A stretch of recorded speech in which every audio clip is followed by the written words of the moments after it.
ঘন্টায় কিন্তু আমরা দেখানোর চেষ্টা করেছি রাত পোহালে পহেলা বৈশাখ। তার কারণে পহেলা বৈশাখের একটা ঐতিহ্য রয়েছে পান্তা ইলিশ। সেই পান্তা ইলিশের জন্যই ইলিশ খোঁজার জন্য কিন্তু আমরা দেখতে পাচ্ছি বাজারে ছুটাছুটি করছেন যারা ইলিশ প্রেমী। তো ইলিশের দাম এবার নিম্নবিত্তের কথা দূরের কথা, মধ্যবিত্ত যারা আছে তাদেরও নাগালের মধ্যে নেই।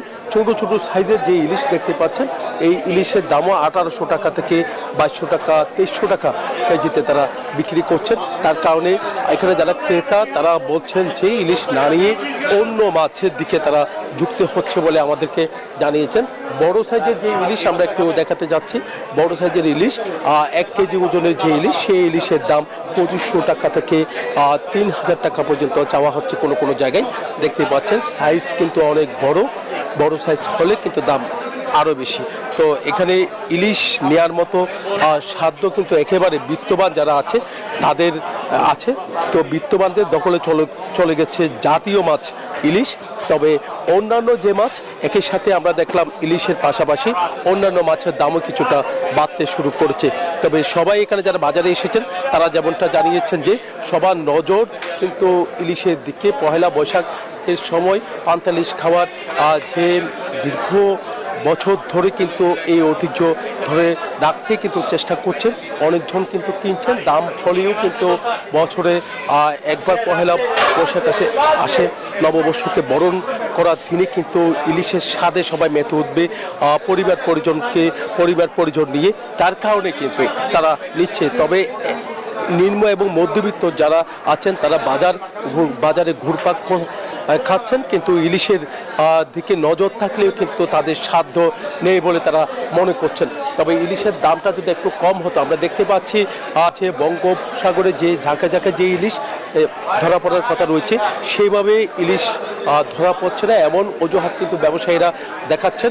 তো ফিশারি ঘাট ঘুরেও আমরা দেখেছি সেভাবে ইলিশ কিন্তু বাজারে সেখানে ফিশারি ঘাটে কিন্তু নেই। তবে বাজারে আমরা এসে দেখতে পাচ্ছি ইলিশ আমরা দেখতে পাচ্ছি।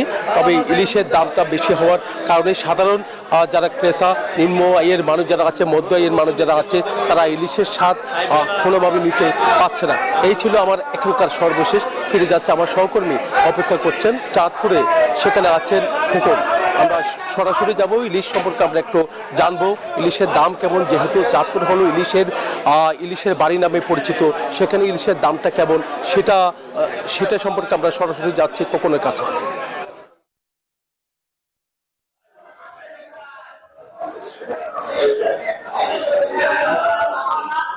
জয়, আসলে চাঁদপুরে কিন্তু অবৈধ শ্রমের কারণে ইলিশের দেখা মিলছে না।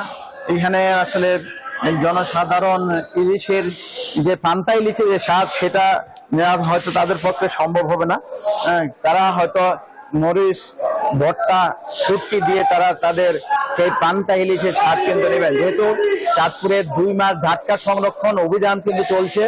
আপনি দেখতে পাচ্ছেন যে আসলে এই যে কালকে পহেলা বৈশাখ, সেই পহেলা বৈশাখ উপলক্ষে এই চাঁদপুরের যে মৎস্য অবতরণ কেন্দ্র বড় স্টেশন, সেখানে কিন্তু ইলিশের পাইকারি বাজার, সেখানে ইলিশের কিন্তু দেখা নেই। তারা ঘরগদি পরিষ্কার করছে কালকে পহেলা বৈশাখ উদযাপনের জন্য।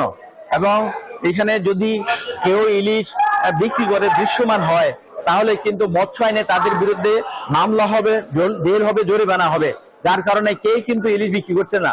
অনেকে অর্ডারকৃত ইলিশ বার্মা থেকে প্রিজার্ভ করে তারা কিন্তু এখানে গোপনীয়ভাবে বিক্রি করছেন, এবং সেই ইলিশ কিন্তু তারা দৃশ্যমান না করে তারা গোপনীয়ভাবে তারা তার বাড়িতে বা বিভিন্ন জায়গা থেকে তারা বিক্রি করছেন। তো এই ছিল চাঁদপুরের ইলিশের সর্বশেষ তথ্য। আমি ফিরছি স্টুডিওতে, তোমার কাছে। ধন্যবাদ আপনাদেরকে। Bashundhara public school and college 2026 শিক্ষাবর্ষে ভর্তি চলছে।